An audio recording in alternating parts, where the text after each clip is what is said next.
Cubs made a flurry of moves with the 40-man roster and some trades over the last couple of days. We'll give a recap of that, talk about the direction of this Cubs organization. What do you think?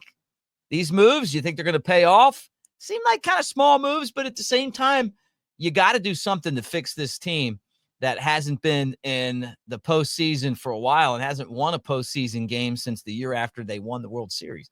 All that right here on the Cubs Baseball channel. Like, subscribe, thumbs up. Thank you guys for being a part of everything we do here on the channel. And that's Talk Cubs Baseball.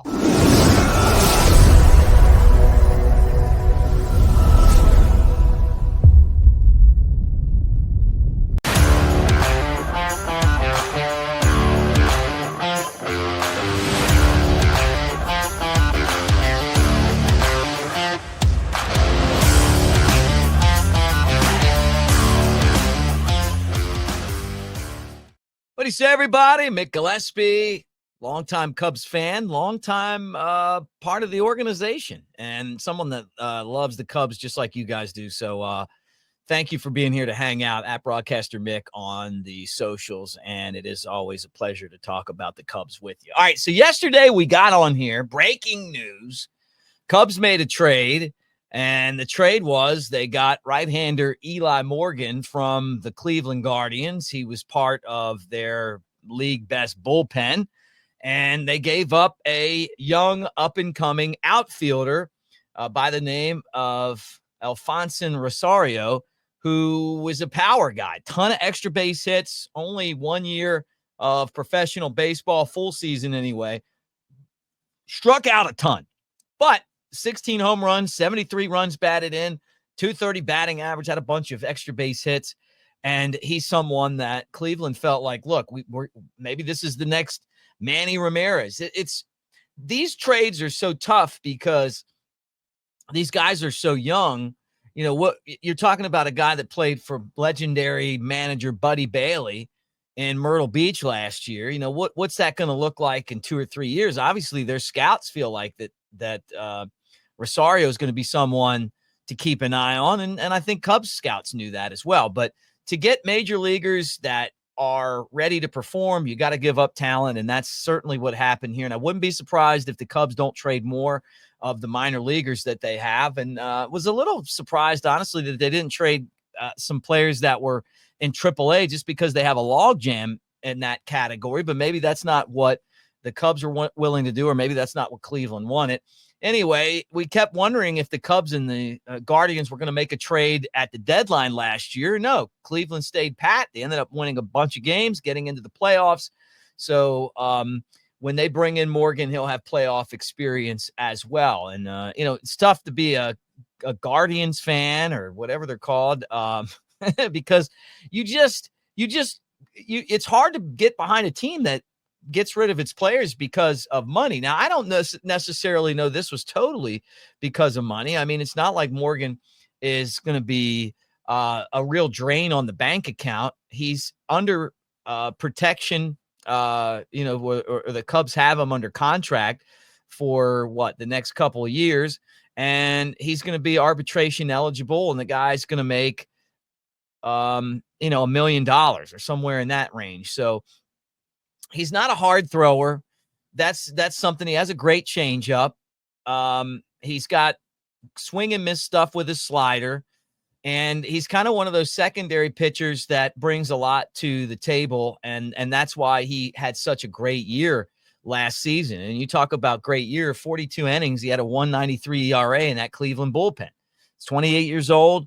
And like I said, he's someone that you hope that the Cubs are going to be able to match with the good relief pitchers that they had last year and get something out of them, right? I mean, the Porter Hodges and Tyson Millers of the world, right? The Nate Pearson who looked really good. You know, what's Luke Little going to look like? Keegan Thompson. I hope they sign Jorge Lopez. I liked him. So we'll find out. But that Cleveland bullpen was excellent. I wouldn't say he was a star of the bullpen, but he put up great numbers. And so the Cubs give up a minor leaguer to get him. And that was kind of the big trade that happened. Now, there was another trade that happened as well, and that was the Cubs traded for Matt Thaiss, who was with the Anaheim Angels. And you go there and watch this.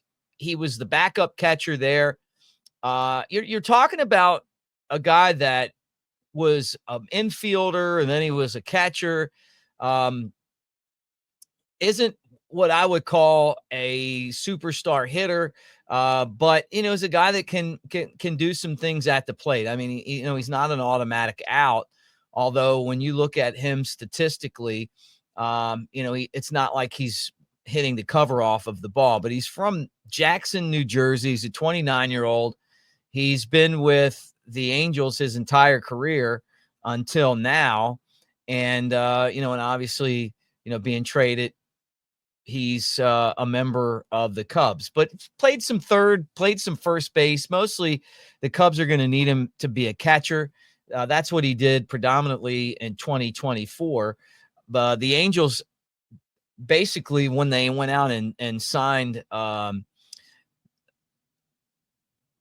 Travis d'Arnaud, they had an opening, here's an extra guy. So they designated him for assignment. And this is a cash considerations trade, So it's one of those deals where, hey, look, we got to get rid of him. You want to give us some cash, we'll take it. So Logan O'Hoppe, that was a catcher that the Angels traded to get at the deadline from the Phillies a few years ago. And he's been their star catcher. And then now they got, another catcher that can hit. And for the Cubs, it's been, ever since they decided that it would be a good idea to get rid of Wilson Contreras, the Cubs just haven't had depth behind the plate. Yan Gomes gave him a good year, but then this last season he wasn't good, released. Tomas Nido came in August. He was done early. Christian Bethancourt, I thought, did a really good job, but then he was outrighted in November. The Cubs do have Miguel Amaya. He was the only catcher on the 40-man roster. So, what's the future in that position? I feel like this is an area where the Cubs are going to make a big move. You also have Moises Ballesteros, who is a AAA hitter, but isn't very good defensively at catching. So we'll see if that's going to change at all over the course of knowing that, hey, if you can figure this thing out, you've got a really good shot at being someone that the Cubs could definitely use, at that level. Now, and I mean the big leagues, part of the move when the Cubs traded for Eli Morgan was that they designated Patrick Wisdom for assignment. Wisdom had been with the Cubs for a while. I think we liked him. I mean, he hit home runs. He wasn't very good defensively. You knew that for the Cubs to get better, they were going to have to do something with that spot, and that's exactly what happened. So he's he's gone, but got some good memories, hit some long home runs, had a lot of strikeouts, and you wish him the best. The Cubs also, a few days ago, did this.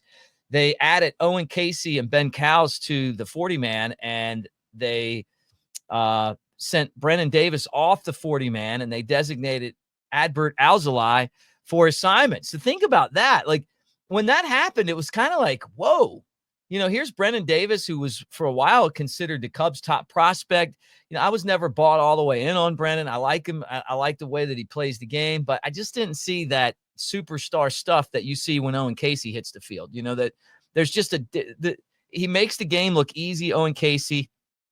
I think that defensively, he's more consistent in the corners than Davis. I like Davis in center. He wasn't as good on the corners to me as Owen Caissie is, but Owen Caissie's a difference maker. He's someone that could end up taking right field and be in right field for a long time if that's what the Cubs, or maybe they trade him and he goes somewhere else. Cowles was one of the deadline deals that the Cubs made. They got him from the Yankees, and he was one of the best hitters in the Eastern League before he was traded, and he came over to the Cubs hurt, but he made it back at the end of the season, got into some playoff games in Double-A. Cowles can play some shortstop. He's a pretty good player, got good feet, good hands, and someone that the Cubs feel like he's kind of like a James Triantos type player. He can just hit the ball, puts the ball in play, makes contacts, pretty good player. So that's one of the guys that the Cubs got, I believe, for Mark Leiter Jr. But those two guys added to the 40-man. And then Adbert Alzolay. I mean, think about the trend that this guy had, right? Went from being a prospect starter, then goes into the bullpen, and then for a while, he's one of the best and most accurate trustworthy closers in the games. They blow him out, right? Felt like he pitched a ton. And then all of a sudden, he's hurt, and now he's designated for assignment. So, who knows what's going to happen there. But those were two. I thought those were pretty interesting moves. And two, were you talking about guys that have been with the Cubs organization for a long time, and then the Cubs also designated for assignment Trey Wingenter, who they needed for a roster spot. He's a guy that I got to tell you, I mean, he pitched in 5 games, so 6 innings, 8 hits. So you wish him the best as well. But you talk about a cup of coffee, was with Boston last year and with the Cubs, and pitched in a total of 7 big league games. So these roster spots, these 40-man roster spots, when you're talking about all the prospects that the Cubs have, and then you make trades and you start bringing guys in, they become very valuable. And it's going to be interesting to kind of see what the Cubs do with the 40-man and what they do with the rest of these deals that you're talking about them making, because I think this is just the beginning. This is just the start of, I think, a lot of action that the Cubs are going to have to do, because they're just not going to be able to go out and throw money at a problem. They're going to have to make deals.